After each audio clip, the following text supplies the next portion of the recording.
Welcome to the Growth Minded Accountant podcast, where our experts will share best practices on running your firm in the digital age. This podcast is brought to you by CountingWorks Pro. Let's get started. All right, welcome to another edition of the Growth Minded Accountant podcast. This is our first podcast of 2024, so Happy New Year to everybody. I'm your host, Lee Reams, founder and CEO of CountingWorks and our sister company, TaxBuzz.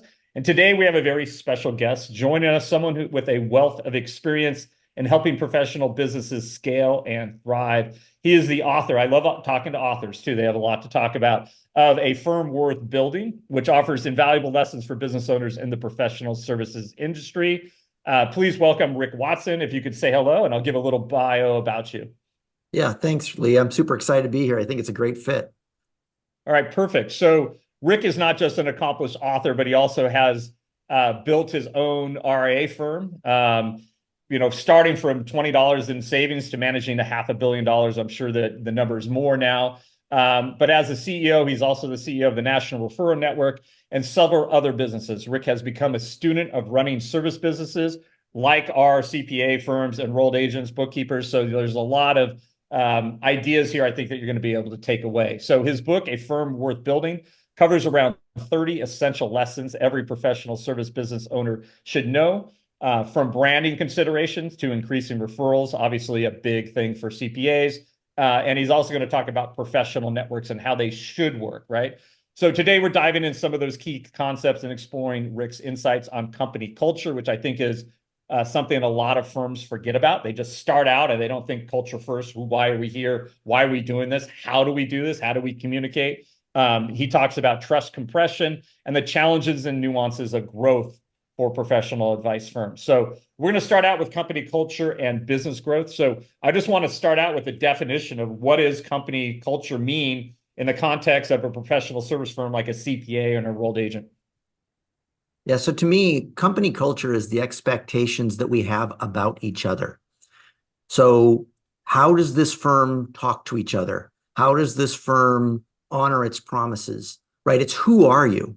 And if so many firms start out, they just kind of do stuff and they don't really have a theme to it or a belief in anything. And so it's sort of like, think about a family.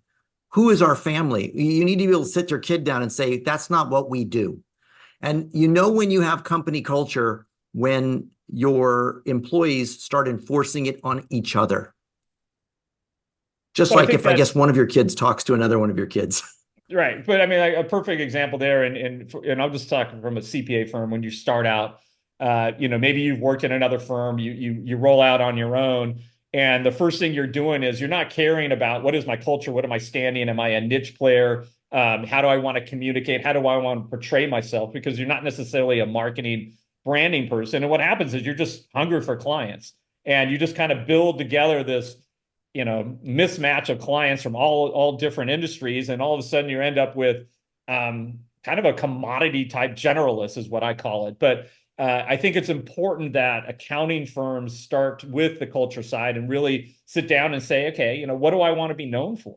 What is it that we want the takeaway from our clients and even internally with the staff? Because I think you're right, in a practice that doesn't have strong culture, specifically with a lot of remote workers, I think that creates a lot of challenges. So how do you see that happening? Like, what is the best way then to develop your culture from the start in a professional service firm?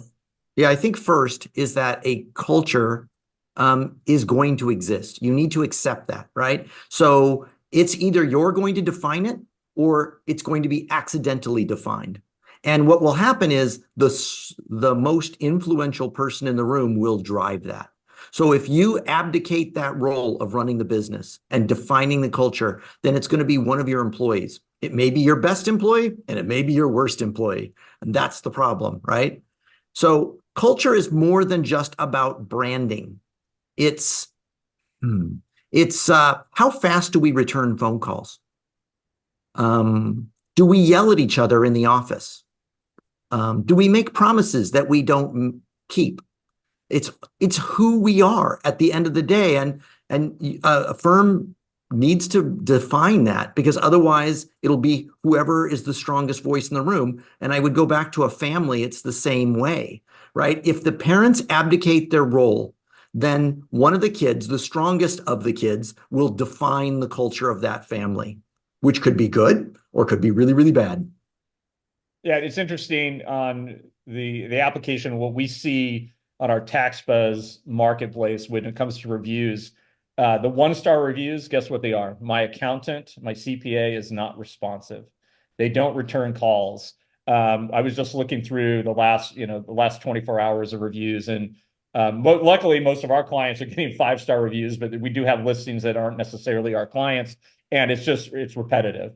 And some of them have been referred. I was referred to so-and-so by so-and-so. I called to set up an appointment, and it's been 3 weeks, haven't heard from them. Really disappointed. So I think those are all cultural issues. And one of the ways to help that too is to set the expectations with the client and actually communicate. If they send a question in and you're really busy, and we know accountants are overworked right now. There's a huge shortage. We obviously have the boomer retirement wave going on, but just set the expectation. If you get an inbound inquiry from a client, at least reply, hey, I have it. I'm working on it. Give me a couple days, and maybe you give 3 to 5 and then return it in 48 hours, right? And then you blow away the expectation. But I think those are really good elements. And I think a lot of accountants don't think about that, or professional service firms don't think about that when they're putting together their growth plans. So I agree with you. I think defining expectations is something that we do routinely. Is we bullet point that at the bottom of emails. This is how often this is how this should work, so that you're setting that expectation. You're right.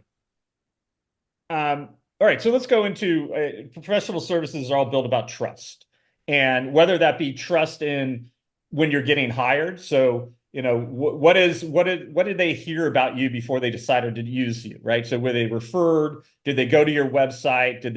Were they blown away by your positioning and the webinars that you've done? Did they see a lot of 5-star reviews? So explain to me kind of how trust plays into building a firm that is going to be a very strong firm. And then you use the term trust compression in your book, and I want to understand what that means when it goes to kind of the business relationships. So there's 2 aspects. There's trust compression and building trust, and there's edification. Maybe we'll get to that. But trust compression is the idea. So in our world, at least, and it's common to be efficient. Firms, what they'll do is they'll jam a lot of stuff into single sessions. We have an advisor that works with us, and it kills me because we allow a lot of independence, but he'll spend 3-4 hours in an appointment. And I go, you realize that person doesn't remember anything you talked about, right? So, but it's efficient for him, right? So what we want to trust compression is the concept of breaking a concept into shorter appointments and doing them really tight together. And with the digital aspect of the world today, with Zoom and stuff, all of our appointments are digitally based. So we do 15, 20-minute appointments, really short, but they remember it. It's super impactful. And by doing it that way, even a couple of days apart, it's more efficient for us from a time perspective. But the client, okay, so trust compression, the concept behind it is it's the number of interactions that drive somebody's relationship, not the length of the time of those interactions. That's the trust compression, and it's really base. So if I spend 4 appointments with you for 15 minutes, I will age that relationship by 2 years. They'll feel like it's that bar where everybody knows your name. They don't care that you've been there for 4 hours. They care that you're in there every day. And all of a sudden they're like, oh, hey, I know Norm. It's that sort of thing. All right, so you're building rapport, you're building relationship, and they're making people feel you're more dependable. They're there for me. So you're saying a longer appointment versus doing multiple micro appointments actually pays off more. You're using the 2 years. So let's talk, you brought in the digital side. So a lot of our clients are now using, what we're trying to do is say, how can we get the client more organized? How can we get them set up for success, that I'm spending less time doing menial tasks like asking certain questions that maybe if I use a digital intake form, for example, I send it out to the client after they sign the engagement letter. That intake form gives me enough information to now personalize, and we use AI to help personalize meetings. So we'll actually help them personalize a discovery call. So if an intake form went out, client spends 5 to 10 minutes answering some basic questions, we can throw that into the AI, and it basically says, here's some recommended discovery calls to pull more information out that now you can get a better plan. So would you think of that as like another touch point that would be part of that multiple touch points, or does that, what do you think of that value? I love where you're going with that. I think you're just using technology to make an extra impact, right? I think a lot of times it's funny. I'm always trying to get the PR people to actually do that call in person, that discovery call in person, because you find out things that you wouldn't expect. So we could easily just send a digital version out and say, answer these questions. But I think it misses the opportunity. So where trust compression comes in is, what if you said, I'm going to do that. I'm going to send them a video about why these things are important and what to expect. I'm going to send that in advance. And then I'm going to follow up, and it's not going to be me. It's going to be one of my staff people who is lower paid, who is going to go through that questionnaire and use that as an opportunity to build a relationship, not just with you, but with the larger firm. And so you might do that 2 or 3 times. We do that in our world, where I have a staff call and a financial planning call and an investment call, and those are all different members of the team. What I'm doing is binding that person to the firm with 3 or 4 different ropes, not just with one, which is with one advisor. I don't know if that helps. No, I think it does. And I think it goes to the modern way of building a scalable practice. So often what I hear today is, I just don't have enough time to do everything. But the problem is, you are doing everything. So if you broke things down into processes, so think like a SaaS software company, everything is a process. We pre-sell the client, then we do an onboarding demo. We now onboard the client, but there's different processes. There's different people that are involved in each piece. I think if the financial advisor world, the CPA world started breaking things up that are repeatable and you can do at scale, that when the higher level partner, for example, is getting involved and giving the actual advice, they're giving advice and spending time on a high value, highly significant part of the discussion, versus others that you could do, you could have 5, 6 people chasing these, building out kind of the pre-interview process, if that makes sense. And then it also builds, you're right, it's not just me, it's my firm now. And I will return that call if someone else calls. So I already have a relationship with multiple people. I think that helps cement the relationship. And it also probably makes you feel more valued, that you'll refer more business. Does that kind of sound like what you're saying? No, I agree with everything you've said. I think that is so important to have those processes. And the biggest problem I find with accountants in general is they don't want to grow. And the reason they don't want to grow is because they're not running their business properly. So it's eating them, and their solution to it is dropping 1/3 of their clients this year. And I think that is so backwards. Deliver a high quality process that's repeatable, like a factory. I mean, I guess the guy, if he was making the cars one at a time and you said, hey, I need you to make an extra one, he'd be like, oh, I can only, that's a huge imposition. When you start seeing clients as an imposition, that's when your business is screwed up. I would agree with that 100%. And I think what happens too is accountants still, they are slow to change. And, a lot of them are still, I'm charging by the hour, and that limits your income. If you're charging by the hour versus the value you're delivering, you're right. There's only so many hours in the day. You're going to work yourself sick, and your health's going to suffer. There's all kinds of things with that. So let's move on from that. I think we've kind of covered it, and I like that. It's a great takeaway. It's kind of it's a different way to say what we're trying to preach to our client base already. And I think it's something that just kind of reinforces, yeah, this does work for a reason. So you mentioned the word edification. Mm-hmm. And pre-interview, I was asking you what that meant, but I'm going to go ahead and say it again. What does edification mean? So edification is the momentum that you give somebody in an introduction. Okay. So if you're a one-person individual, one-person firm, then you don't introduce your people to anyone, and there's just you're doing everything. And that's why you can't scale, is because you need to use multiple people. You need to leverage other people's time and expertise. So the first thing in edification is to introduce that person with some momentum. I can say, hey, here's Bob. He's my accountant. Well, that's great.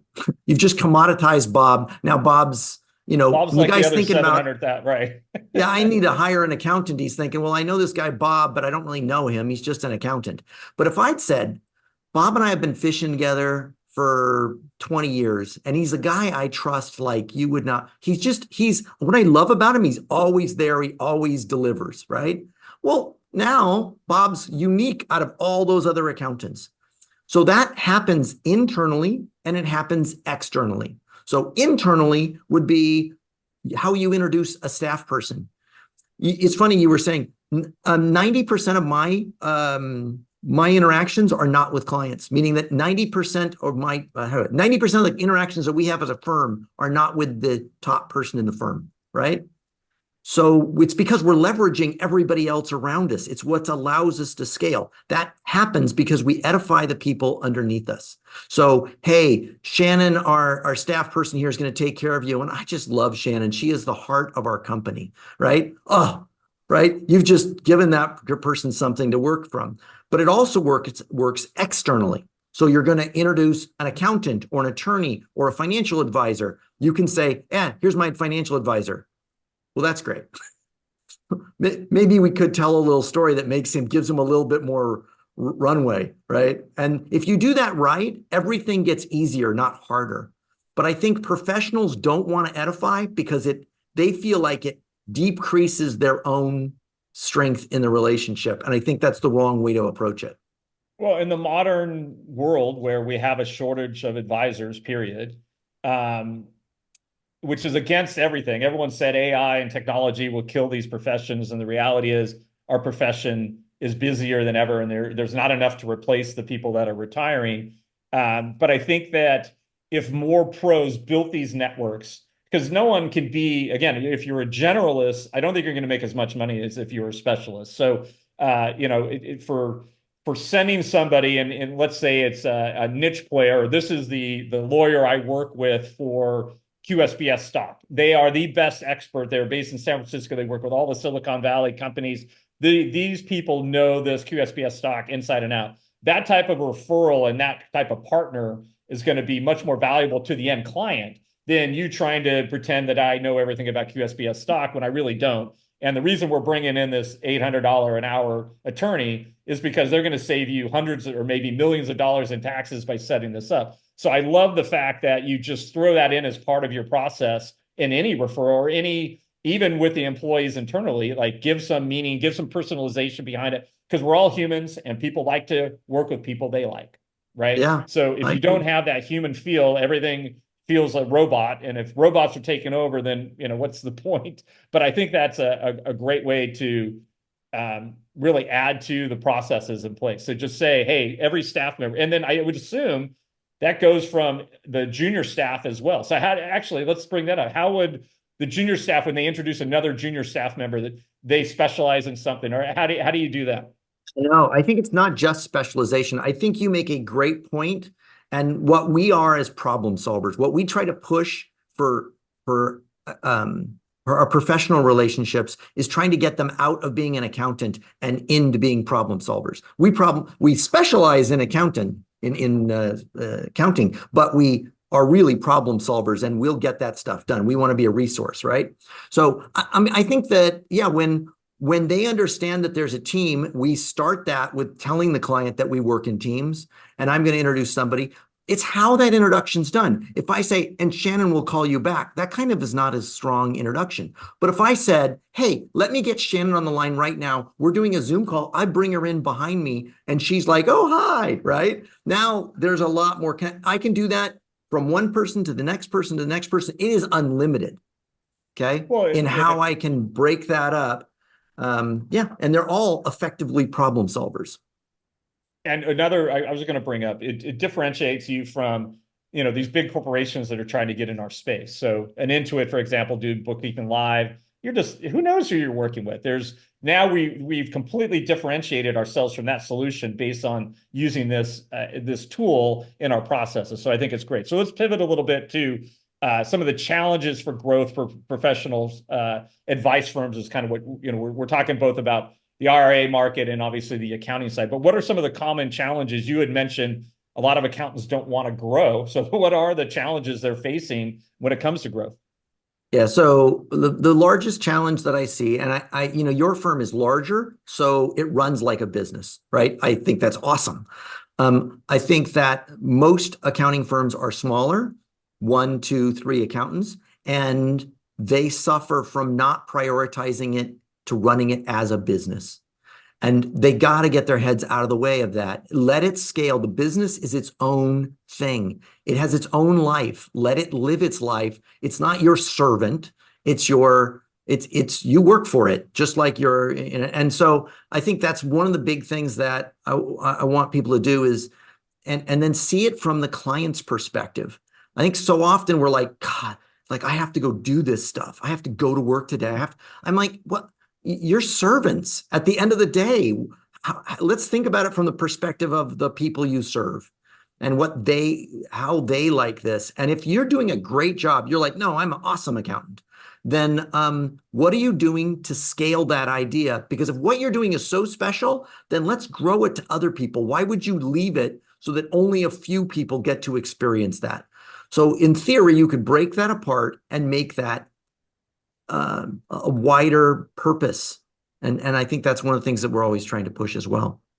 So let's jump into that. So the first thing you're selling is a better financial outcome. So your client is coming to you. These are my choices. I can do nothing. I can do DIY. I can hire a big firm, but I'm coming to this smaller firm because I want personal attention. You're saying, okay, think of it as a business. How do I scale it? So what are your recommendations for a CPA firm, for example, to break away from their traditional way they're thinking? And is it packaging? Are you saying doing virtual CFO services, or is it targeting audiences? Kind of what is your advice there? Some of it on all of it. It's interesting how you're doing there. I think that you're specializing, and that's great. Maybe that's what you're good at. I think the book kind of walks through that. Figure out what you love and what you hate. Right? So you're going to define your brand and who you are. That's all true. But I think that you need to figure out what you are good at. Why are people coming to you? What are your best clients coming to you? Why? And then define those people and try to get more of them and deliver more of that. Okay. And consistently deliver it. I think one of the major problems that most smaller firms have is the consistency of delivery. They deliver a good experience sometime, but then Bob comes in. Bob sucks at this, right? Or the Bob, the guy from the accountants. No, anyway. But the idea is that or so-and-so had a bad day and all of a sudden the thing changes. We want what you deliver to be systematized. I love the word you used earlier, to be consistent in its delivery. It's more important that you be consistent than you be better. Then you can get better, but you can't measure being better if you're not consistent at being something, if that makes sense. Yeah, no, totally. And I want to go into, okay, let's say I'm buying in. I've started to figure out what my culture is. I've figured out my target audience, kind of my branding, what I'm trying to communicate to my audience. How do you now take that to scale it to? So is your advice is this from a marketing standpoint? Is this a thought leadership point? I'm writing articles for the media. Am I doing webcasts? Am I doing podcasts? Kind of what is your way to amplify that message? Social media, I'm just throwing things out. What in the book, how do you kind of recommend, or what's the best paths you've seen there? So there's a lot to unpack there. I would say that it's not one thing. So you're saying, should I email or should I do social media, right? For example, I think that first you figure out who you want to be. Then I love the idea of growing by referral. That is, you grow because you're really good at it. And it works so well that a lot of accountants are trying to drop clients. So if you do a good job, you will accrue more people. That's just what happens. And then you're very clear on what expectations are so that clients, you promised something and you delivered it. And now that's something that they can go talk to about it. I think beyond that, you start asking people about their social networks. Tell me why you're sitting with, tell me what you did last week. Oh, I went fishing with my brother. Tell me about your brother, we develop a list of names in an appointment. And then I'll say, hey, by the way, it's my Columbo. By the way, you mentioned your brother, you were fishing. Is he a good fit for our firm?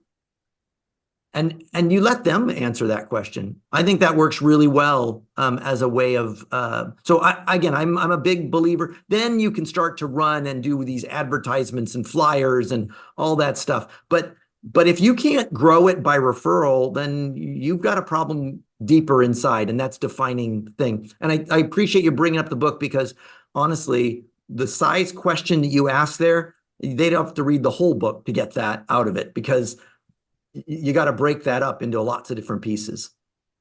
Right. No, and the good news is at the end, we'll tell people how they can get a copy of the book as well. So you're basically recommending, as part of your process at the end of a successful engagement or a project, when you're talking to the client or the discovery call and you just had your interview, start getting into some personal information and just open it up so they can feed you perhaps some angles, and then ask for the work, basically. Ask for the we referral. divide that. I think sales doesn't exist enough in accounting. So it's kind of like, define sales, right? I think sales has a bad connotation to certain professions, accounting, law, like they get prickly about it. But the reality is it's part of what you're supposed to be doing. And sales is broken up into 4 steps, relating, discovery, and so on. So we go through these steps. And if you're not doing a step, if you jump right to solutions and you're not jumping into relating, starting with relating is what brings that tension down in the relationship. So, and it's also, by the way, all sorts of ways. They're telling you how, in relating, they're telling you how to sell them on an idea, to bring them in as a client, right? At the end of the day. So each one of those steps is defined in the book, but each one of those steps are really important, basic steps in understanding how human brains absorb information. Yeah, and I think the takeaway here is, if you're not currently doing it, add it in as one of your checklists on your processes. So put it, look at the whole client experience. And we do this for our clients, where we look at kind of the pre-sale process, what happens, how are people finding out about you? They're going to be Googling you. They're going to, even if you're given a referral. So word of mouth is wonderful. Obviously, most accounting firms are built that way. It's nice if you are a niche player, because you're going to get similar type of clients. You can scale better. If you're dealing with mostly dental firms, for example, I already know what their business should be. I know the questions to ask. I know their business better than anyone. I don't have to relearn it. And I can get premium pricing because of that, and I can do my job faster about that, doing that way. So if you, in that example, at the end of another successful setup, let's say I brought on a virtual CFO client who's a dental firm. Hey, are there any of your buddies from dental school that you also, are looking to grow or set up, or you think I could benefit them, and just make that part of your process. It doesn't have to feel salesy in any way. You're just saying, hey, I'm providing you a ability to save time and have a better financial outcome. Do you have anyone else that could benefit? And I think that is a great takeaway from there. I think that's one way to do it. I think what I would prefer, is to make it less, how do I put this? So if you tell me, like, the way I would have approached that is I would have said, tell me about, other guys who own dental practices, or are you just the only guy? And they go, oh no, I know lots of them. Really? Tell me about that. Well, there's Bob and there's so-and-so, right? You tell, and as they tell you about them, you're just talking to them. You're not like, and I always think of it as sort of like dating, right? You wouldn't be out at the bar with the friends and you're talking to some girl and you say, hey, do you have any other friends, right? It would be kind of a weird thing to jump right into that. That's a tough, but if you talk to them about if you talk to them about their friends, then you'd say, oh, well, Chelsea and Ann should come with us, right? Because we're going to go do, that's fun, right? That's in their interest to do it, not that they're doing you a favor, if that makes sense. No, totally. So let's go into, you're talking about ways to grow. And you had mentioned in the book, I think, good growth versus bad growth. Mm-hmm. And, so from your perspective, what does that mean? And what are kind of the pitfalls or challenges that you see in professional service firms? So I love the question. First of all, I think it's not talked about enough is good growth versus bad growth. If you are dying in your own practice, okay, it's because you didn't create systems to scale and you probably have bad growth. Bad growth is I took everybody, my window of what I'll take is anybody that breathes. When we started out in the business, anybody who breathed was our client. Okay. That's a bad system. So as you were saying earlier, do I want CFO services? Do I want tax return services? What am I? And once you define that, then you hone in on that like a laser beam, and people who don't fit, you refer them out to somebody else to do. So what you want to say is, is my firm built to expand this idea? And you define that and don't take anybody they don't fit that thing, because that'll pull you in the wrong direction. Good growth makes you thrive. Bad growth tears your firm up. And a perfect example of this, we came across a firm that was a financial advisory firm with about $100 million, $200 million, and $100 million. And they had 1,000 clients they were trying to service. Well, you figured the math out on that. There's 3 partners working 7 days a week to try to at 10-hour days. It was killing them. And I said, look, what you got to do is you got to fire 50 to 60% of your clients or refer them out to somebody else, right? They're just in the wrong. They didn't set a minimum. So setting a minimum, super valuable, right? In helping you know when you're doing something pro bono or whether you're doing it, and thinking you're going to make a profit. Yeah, and the application for our industry is perfect. Tax preparation versus tax planning strategy, kind of monthly or quarterly subscriptions, right? So do I seriously want to kill myself for 3 to 4 months a year with unorganized clients, people that don't see as much value in what I do? They look at me as a commodity. They're going to negotiate with me on price, versus do I want to find some clients that, let's say they're real estate brokers, and they have a lot of ways to defer income. There's all sorts of different tax planning strategies they can be implementing, and you could save them tens of thousands or hundreds of thousands of dollars in taxes. They're going to pay you a premium. I would much rather work with, if instead of 500 clients, 100 clients like that I can make more money and do more good, I think. And you're saying a lot of advisors are afraid to make that call. Yeah, I think, let me just say that it's easy to say, like, for example, in my work, I only want to work with doctors, or as you said, I only want to work with dentists, right? Great. All right. That's one way to do it. I don't want to undervalue those smaller clients. Okay. So you could make a business, Liberty Tax Service has made a business of that small stuff, right? There's nothing wrong with that. They're not evil. They built a machine that doesn't service high-end people very well. That's not what they were designed for, right? So understanding that about what they do and the service quality that you're producing, what do you want to produce? If it breathes life into your soul to do high volume, you work 3 months a year and you're done, then God bless you, go crazy, right? If it breathes life into your soul to do that intellectual work that is, whatever, you only work with high-end businesses, then God bless you, right? But whatever it is, define it. Don't try to be both.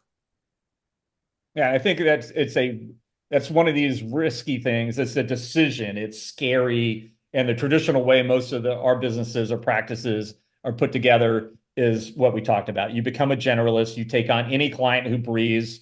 And then at the end of the day, you have 350 clients that are all different. And in using your referral process by, clients who you like and you want more people like them, most likely their colleagues that they would refer are similar, whether that be a business type of client, whether that be an individual, their peer group is probably similar to them and people they would refer. So it kind of helps you build that better firm by utilizing some of these techniques. Yeah, we call it defining your ideal client, right? So you should, and you might have 2 or 3 different kinds of ideal clients. It's fine, right? But you need to be able to go, that's not it. when it's not it, you need to be able to clearly know that. And let's talk about, you mentioned referrals, and let's talk about referral networks. one of the challenges I see in our vertical today, and we're Accounting Works and TaxBuzz working on some peer-to-peer referral, kind of technology that will help. But you guys do this, and how is the best way? Let's talk about this. I'm going to back up. I'm kind of going in two ways here. One is, if I'm a CPA firm and I am specialized in, let's say I'm doing the tax planning strategies, those are my core group of clients. Why should I develop what we call family offices? So high net worth people, if you're not familiar, have the ability to create their own family offices. And basically it's a set of professionals that all work together to get a better financial outcome from me. So whether that be insuring my businesses and the risks that I'm doing, setting up my estate for my heirs, any businesses I set up, making sure that they're structured properly for tax purposes. You as a single small CPA firm cannot do that. Managing money, for example, wealth management.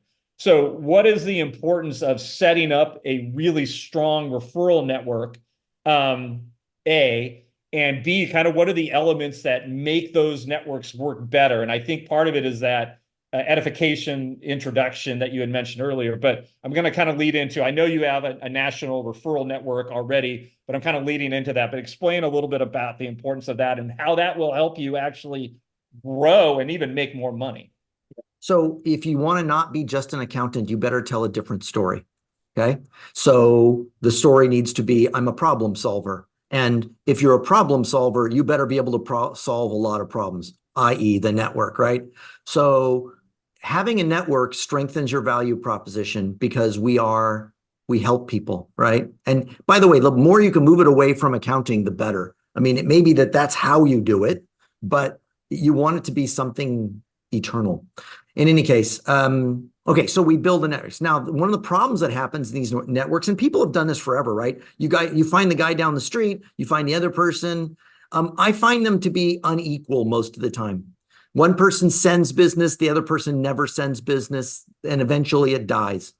So the other thing that happens there in those unequal networks is everybody's fighting for client control. So to use this idea of edification, they de-edify the other professional. They're like, hey, I'm gonna have Lee call you back, but hey, if he doesn't call you back right away, it's okay. He'll get back to you eventually. He's not always great about that. Well, they just sliced your legs out from underneath you, right? So they'll do that and they won't even know they're doing it. One of the things about the book is trying to get people to actually pay attention to the fact that you're doing that.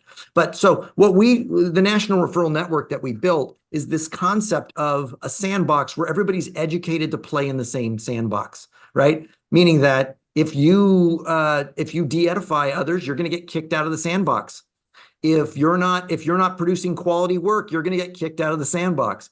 And so it's an environment that we can all work together. And the one thing we haven't really talked about, one of the benefits of this, and it doesn't apply in all specialties and in all states, but there is the ability for revenue sharing that can exist there. And it's not a small number. We thought at one time about building an accounting firm in-house. And it was going to take me 5 to 10 years to build a really cool, awesome accounting firm, or I could just go grab somebody, right, that already exists and work with them. And they run accounting and they deal with it because they know it, right? I think you can do the same thing with investment management. Protection Point Advisors, which is one of the other firms that I own, does a lot of that where they do revenue sharing arrangements and essentially outsource your entire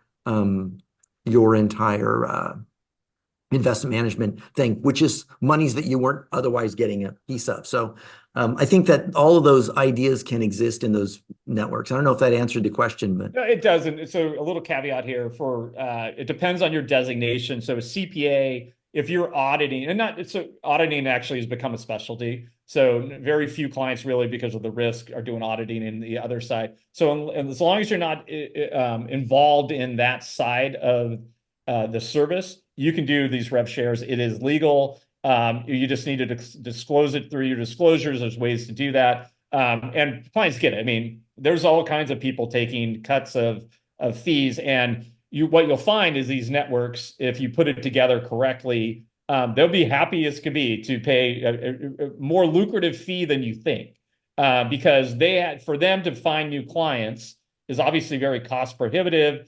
It's expensive. And if they can create a network of X number of people that are trusted and they're starting to get all these inbound leads, and they're doing everything they can to make you look good because they don't want to lose that referral funnel. I think that's, it's beautiful the way it works. So and I just want to get into it because you're coming from an RIA's perspective here.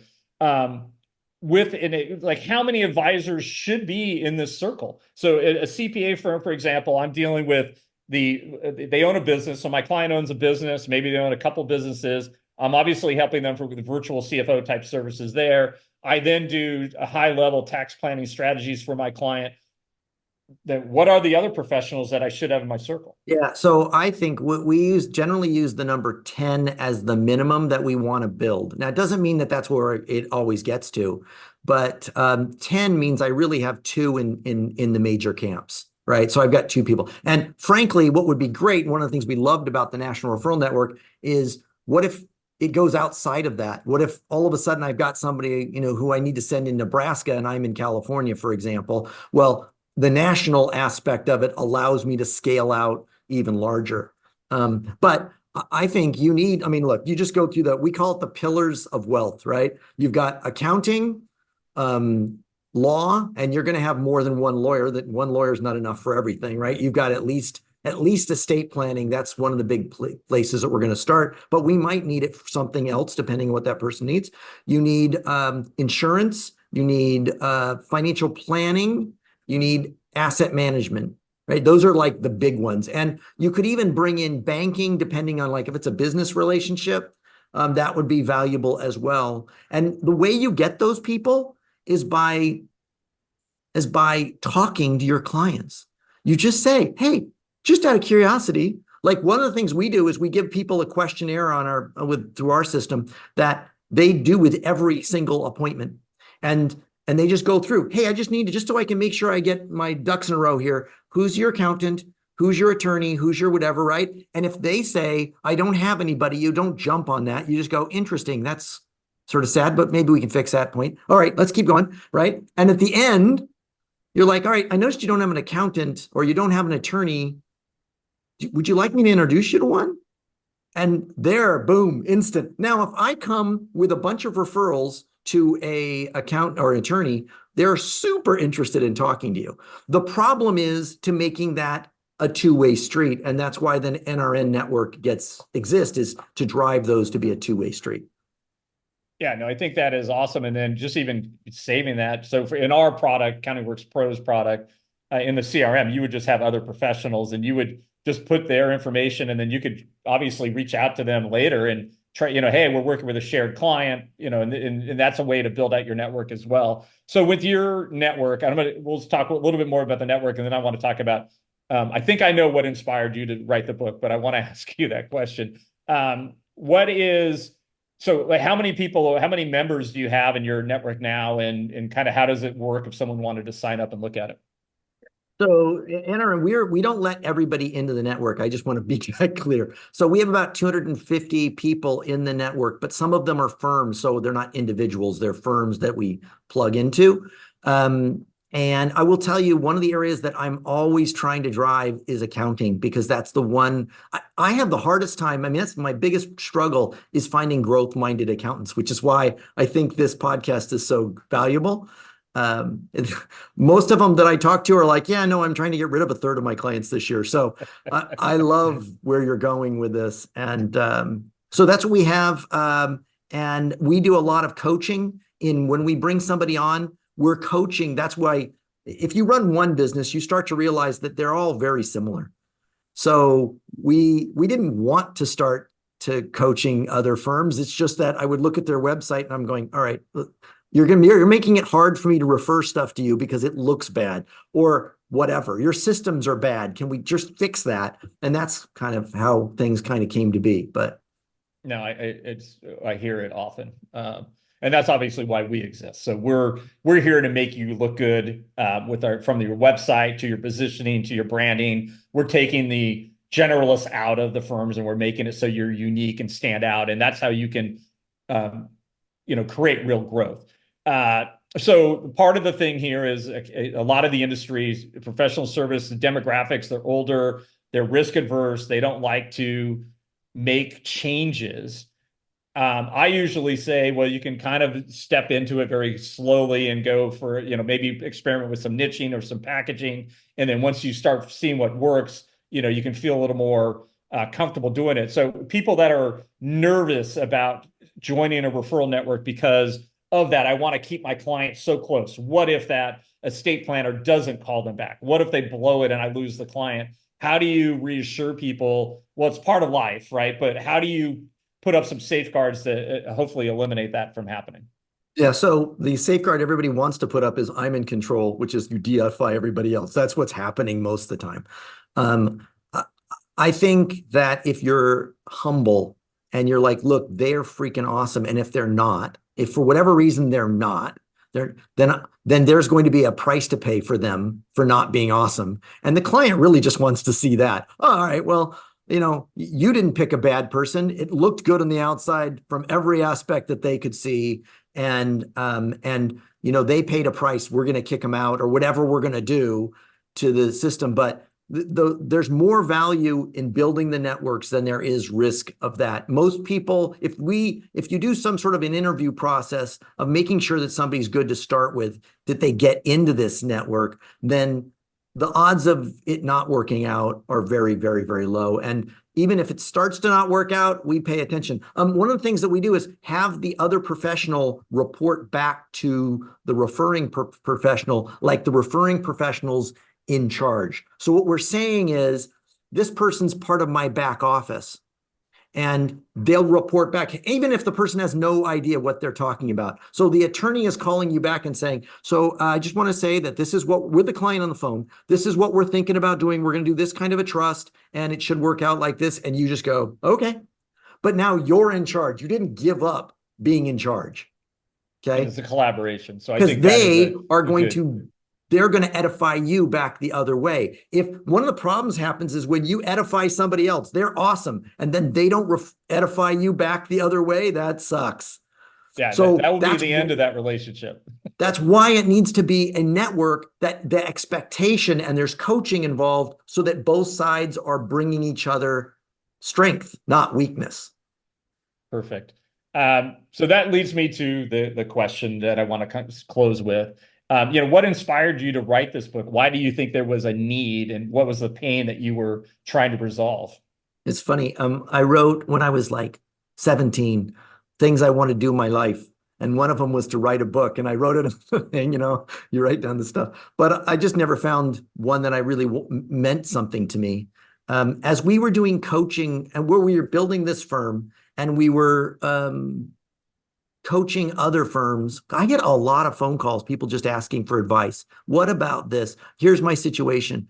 And, one day it kind of coalesced in my brain. I'm like, hey, there's a lot of people who struggle knowing how to run a business well. I think the other aspect of it for me was I have had access to an entrepreneur organization, which is, if you run over $1 million firm, you get access to these, you can be part of this club effectively. Some of these firms are $100 million.